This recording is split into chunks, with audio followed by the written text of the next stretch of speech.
Hello and welcome to the video instructions for the project Verena. The PDF instructions for this project you can download for free on my website in the section for free patterns. You can also find a link in the description for this video. As you can see, this bracelet has two components. We have the bezel chatons and these little links in between, and I used a little lobster clasp as a clasp because I didn't want to have a heavy magnet there. The things that we need are size 15 seed beads, size 11 seed beads, 3mm and 4mm round beads, 3mm bicones, and 8mm chatons. Make sure your chatons don't have a too pointy end. Some older Preciosa chatons or a vintage Swarovski can be too deep here. My thread is 1G or any other 330 D-Tex thread, nylon thread that you have, like KO and so on. Here is another color sample. You see we have these alternating chaton bezels with the little bridges in between. It's a very sparkly piece. It's easy to make. It's not complicated to make. And so I'm inviting especially the less experienced beaders to make this little sparkling beauty. We take half a meter or half a yard of thread to begin with.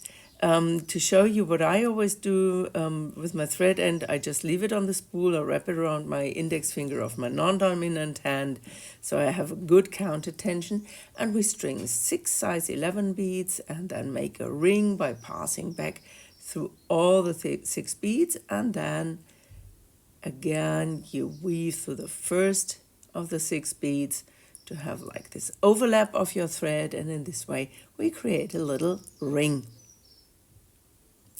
Now you string 1 size 15 and weave through the second size 11, and string 1 size 15, weave through the third size 11, and so on. So we're bringing these size 15s in between the 11s, and of course we do this all the way around.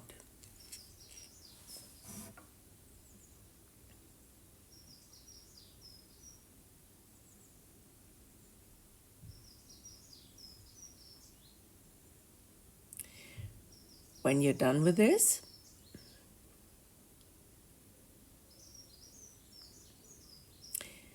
you could step up into the first size 15, but I show you a little trick because I hate weaving in my thread ends when the piece is finished. So here I'm just weaving a second time through the beads of the round, but this time I'm only weaving through the size 11 beads here. So I'm skipping the size 15s and I'm joining the size 11s another time. When you do this, you can later on, when you don't need the tail end anymore, here I'm just using the tail end to hold that piece between my fingers, especially that it's visible in the camera. It's a flippy little thing. And so at the end, when I don't need the tail end anymore, then I can just cut off this thread end. Now, once I'm all the way around, I just exit from one of my size 15s here. And then for step 3, we're stringing 2 size 15s, 1 11, 2 size 15s. We skip the size 11 and weave through the next size 15 of the previous round. This will repeat all the way around another 5 times, and you will see when you make these little tips, or when you add these groups of 5 beads, sometimes they shape up like a little like the tip of a star, and sometimes the middle bead, the size 11, is sinking in a little bit. We will correct this at the end of the round, but it's important to correct these things, because if you don't do, then your thread tension in this round will be looser. When you just correct it later on, you probably have visible thread in between the beads, so it's important to correct these little mistakes right away. See, the last one that I made, that was sinking in a little bit, and I show you how to correct that. This is the last unit that we're making here. See, most of them behave nicely, only this one, and you just poke your needle into the size 11 and pull it up a little bit. Same here in the last unit, and then I can make my so-called step up and weave through the first 3 beads of this round and exit from the size 11 here in the middle of one of these arcs. In the next step, we add 4mm round beads in between these size 11s. You see I'm skipping all the size 15s in between, and I'm just weaving from one size 11 to the next, always stringing one 4mm round bead and then passing to the next size 11 here. You do this 6 times in the round, and you will see that there is quite some thread visible between the 11s and the round beads. This is always happening when you add these bigger beads in between the smaller ones. And what we do is we just reinforce the round, so we weave a second time through the beads of the round, and this helps to snuggle up the beads. The other alternative is that you pull your thread tight, that you hold it under high tension, but this is usually the point where you either don't pull enough or you break your thread. So it's just easier to reinforce it. Pull it tight a little bit and then just reinforce the entire round until you feel that all your beads are snuggled up nicely.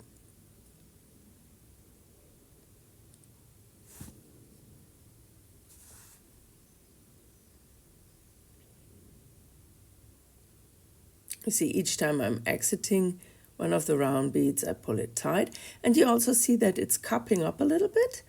So the bottom is going a little bit down and the round beads are going up. Now I'm exiting from one of the 4mm round beads, and I'm always stringing 2 size 11s, and then I weave through the next round bead. So we put these pairs of 11 in between the round beads. The 11 underneath, we're skipping. Just go through the next round bead. At the end of this round, we again make a step up, and we will exit from the first size 11 we added in this round. See, this was right behind my round bead, so I could go right into that bead. Now I'm always stringing one size 11, and then I weave through the following size 11, round bead size 11. Also this we do 5 more times in the round, so 6 times in total. These group of 3 beads or groups of 3 beads, they are called picots. Picots. This is actually coming from lace making or lace crochet. These describing these little triangle shapes. You could also have strung 3 beads at once and then weave through the next round bead, but you will see when you make it this way, there is more tension in this little triangle, and the triangles are looking way more neat. Now we're exiting from one of the size 11s. I was just reinforcing this first unit. You don't necessarily have to do that, but we want to exit from one of the size 11s of our step 3. Those were the ones where we put the 4mm round beads in between, and they're a little bit hidden between the round beads, so it's not the beads on the outline, it's one of the older beads that we're exiting from. Now you string 2 size 15s, 1 11, 2 size 15s, and then we skip the round bead and weave through the next size 11 of step 3. Sorry, not step 2, step 3 that is. And also this we do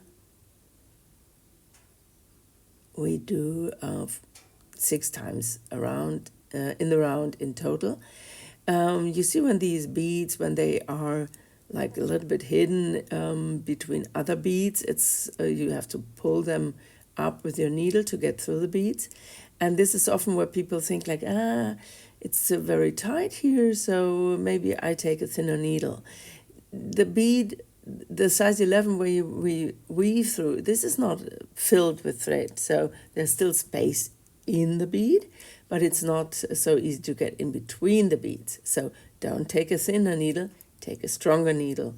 So I'm working here with a size 11 needle, but you could also do this with a size 10 needle, which is even stronger. So before you bend your precious size 12 needles, always just try a thicker needle first in situations like this.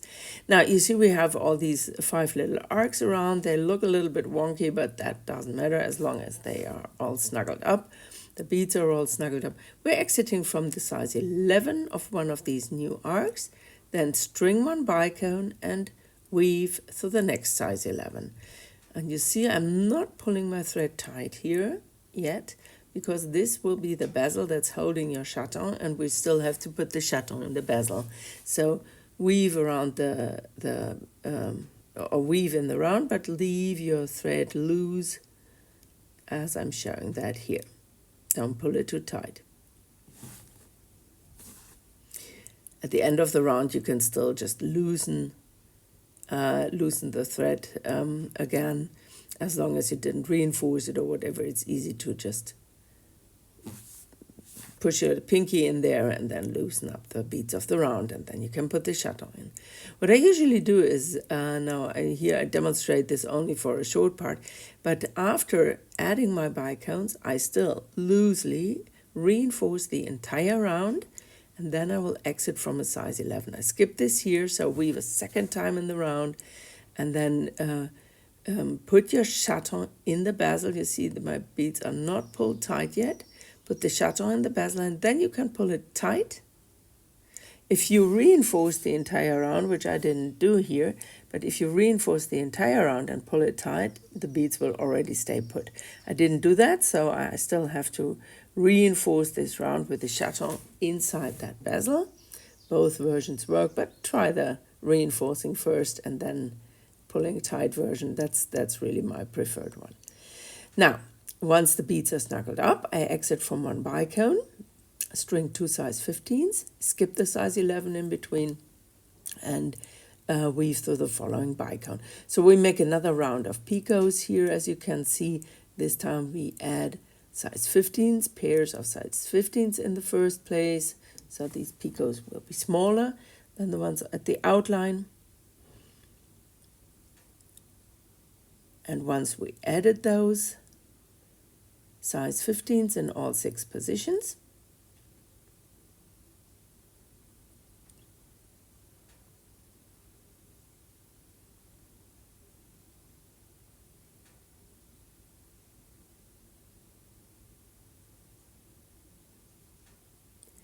we will exit in the middle of the first pair, and then we add one size 11 in the middle of each pair. You see, we're weaving through the size 15, bicone size 15, and then string the next size 11, and weave through the following size 15, bicone size 15.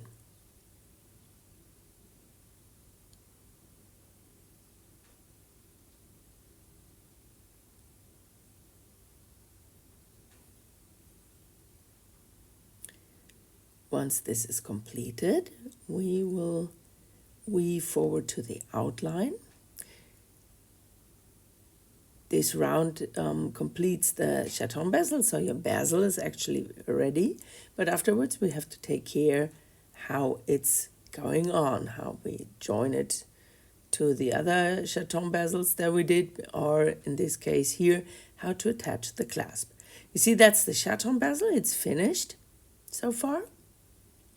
And now we're weaving to the outline. You see I'm exiting from a bicone, then I enter my beads of step 3, then I'm getting to the size 11 of steps 3, and from there I can go into a round bead, and from there I can exit from one of the size 11s in the middle of one of the picots here at the outline.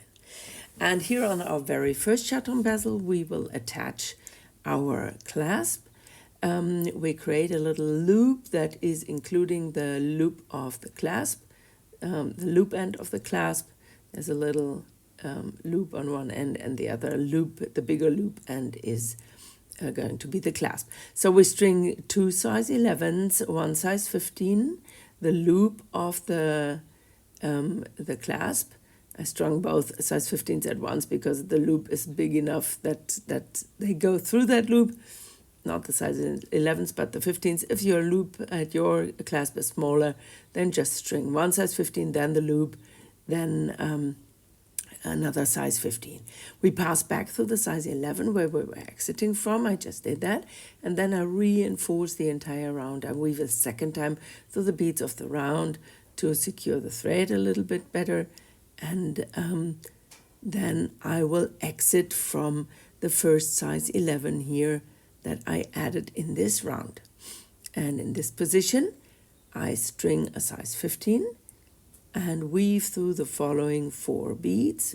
Of course, we also go through the loop of the clasp here because the beads are in the tunnel of that loop there. Now, on the other side, I add another size 15, and after that, you can weave in your thread.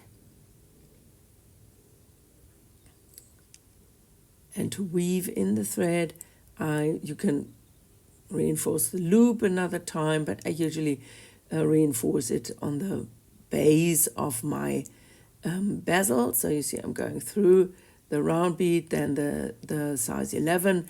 I just pick the beads that are easier to reach, these outline beads here in this case, and then I exit from a round bead. The point is when you secure thread, it's always good to change your weaving direction at least once. So you see I was always looking at the front, I was going counterclockwise, and now I make a turn. I'm going through these 3 size 11s here, and then I turn around and go in the other direction through the size 11 here of step 3.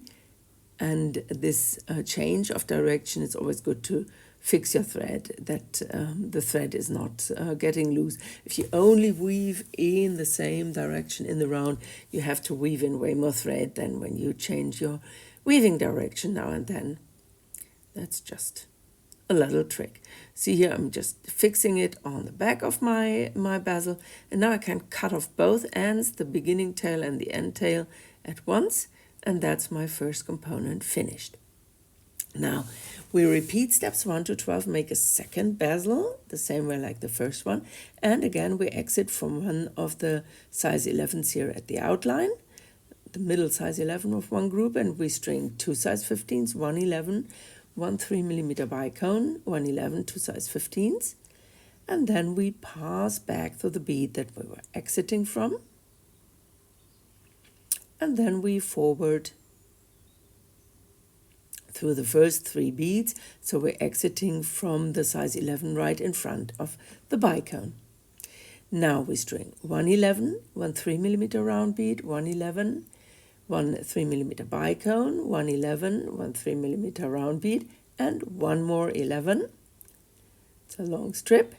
And we skip the bicone in the middle and weave through the following 11 and 2 size 15s and the 11 that we were exiting from. See, we have a loop on a loop now. Now we're weaving up through all the beads here on the left side. Exit again in front of the bicone, but the new bicone that we just had added. Now we string 1 size 11, 2 size 15s. And instead of the middle 11, we join stringing a middle 11. We pass through the size 11 here of our previous bezel in the opposite position to the clasp, where we mounted the clasp. We string 2 more 15s, 1 size 11, and then we weave through the following size 11. In the pattern, I was exiting in front of the first round bead. Here I'm weaving around to the other side. That doesn't make a big difference. Maybe it's easier to hold the tension if you just go to the other side. Just weave further in the beads of the round until your thread is fixed. We're exiting in front of the round bead, string 4 size 15s, skip the round bead, weave through the following beads here in the round, and then of course I do the same thing on the other side, add 4 size 15s next to the round bead there as well. And afterwards you can reinforce this outer line. And what I already do here, you see I skipped the size 11 where the beads were mounted to. Do that at least once in the top and in the bottom position here in the picture. So by skipping this size 11, you bring the the 15s closer together, so the link looks a little bit more pointy. When you weave in your thread now, do it along the beads of the link, reinforce the beads of the link in the entire round, and skip the top and the bottom, size 11 there, for a nice pointy look. Now, you repeat this, you make one bezel after the other, and join it with a link to the previous ones. And at the end, of course, for the last one, you have to attach another loop for the clasp. So that's the project. As I said, you can download the pattern for free on my website, trytobead.com. In the free pattern section, you can also find some other free patterns there. I hope you enjoyed the project, and I hope to see you soon again. Bye.